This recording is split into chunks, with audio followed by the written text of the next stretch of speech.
کتابوں میں ایک واقعہ لکھا ہے، ایک دولت مند انسان تھا، اس نے ایک بہت خوبصورت لڑکی سے شادی کی، محل نما مکان تھا، کھانا کھا رہا تھا، بیوی کے ساتھ بیٹھا ہوا، دروازے پہ کسی فقیر نے آواز لگائی۔ اس کی بیوی نے ایک عورت تھی، اس کی عادت تھی کہ دروازے پہ جب بھی کوئی فقیر مانگنے آتا وہ اس کو ضرور کچھ نہ کچھ دیتی تھی۔ تو جب اس نے صدا لگائی تو بیوی نے پوچھا کہ آپ اجازت دیں تو میں ایک روٹی فقیر کو دے آتی ہوں۔ کہا ٹھیک ہے۔ اب وہ دینے گئی تو 1 منٹ 2 منٹ لگ ہی جاتے ہیں۔ تو جب واپس آئی تو اس کا موڈ بڑا اپ سیٹ تھا، برسنا شروع کر دیا، یہ لوگ کمینے اور ذلیل ہوتے ہیں، مانگنے آ جاتے ہیں، کام نہیں کرتے، کماتے نہیں، فلاں نہیں کرتے۔ اس نے تو جنرلی فقیروں کے اوپر برسنا شروع کر دیا۔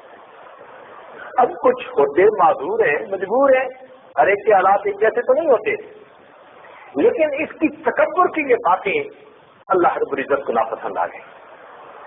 ہوا کیا کہ کچھ عرصے بعد کاروبار کے اندر نقصان ہونا شروع ہو گیا، جو کچھ ریسورسز تھے نا، ریزرو، وہ سب ڈپلیٹ ہو گئے، ختم، حتیٰ کہ ایک وقت آیا کہ مکان بھی بیچنا پڑ گیا۔ پھر ایک وہ وقت آیا کہ یہ اپنی بیوی کو بھی سپورٹ بھی کر سکتا تھا، بیوی کو بھی کہا کہ میری طرف سے طلاق ہے، تو اپنے ماں باپ کے گھر جا۔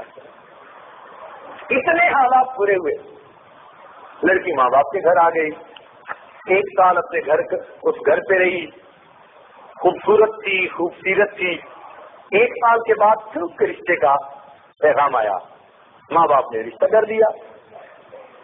جب رشتہ کر دیا تو اس کو جو دوسرا خاوند ملا اس کا بھی بڑا مکان اور بڑا کاروبار، تو یہ اسی طرح خاوند کے ساتھ بیٹھی کھانا کھا رہی تھی۔ اللہ تعالیٰ کی شان کے دروازے پہ کسی فقیر نے صدا لگائی، اللہ کے نام سے۔ تو اس کی چونکہ عادت تھی کہ یہ دیا کرتی تھی ضرور اللہ تعالیٰ کے نام سے، اس نے پھر کہا آج میں دے آؤں، اس نے کہا دے آؤ۔ یہ گئی دینے کے لیے، جب اس نے دروازہ کھولا اور فقیر کو روٹی دینے لگی تو اس نے چیخ ماری، تو خاوند بھاگا، جب قریب گیا تو دیکھا کہ اس پر تو عجیب سی کیفیت ہے، رنگ پیلا۔ پوچھا خدا کی بندی کیا ہوا؟ کہنے لگی کہ جب اس فقیر کو میں روٹی دینے لگی تو میں نے دیکھا کہ یہ فقیر وہی تھا جو میرا پہلا خاوند تھا، میرے دروازے پہ بھیک مانگ رہا تھا۔ اس نے کہا اچھا تم نے مجھے پہچانا کہ میں کون ہوں؟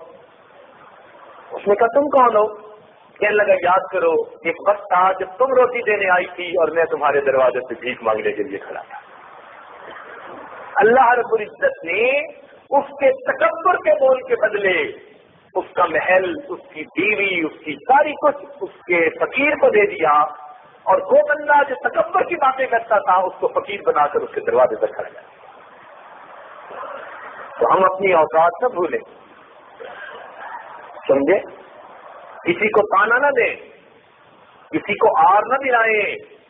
کوئی اگر مصیبت میں پھنس گیا ہے، اس کی اولاد سے کوئی غلطی ہو گئی، اس کی بیٹی سے کوتاہی ہو گئی، ہم کسی کو آر نہ دلائیں۔ ہمارے ساتھ بھی یہی معاملہ پیش آتا ہے، کسی کی پبلک انسلٹ ہو چکی ہے، ہم خوش نہ ہو، ہمارے ساتھ بھی یہ معاملہ پیش آتا ہے۔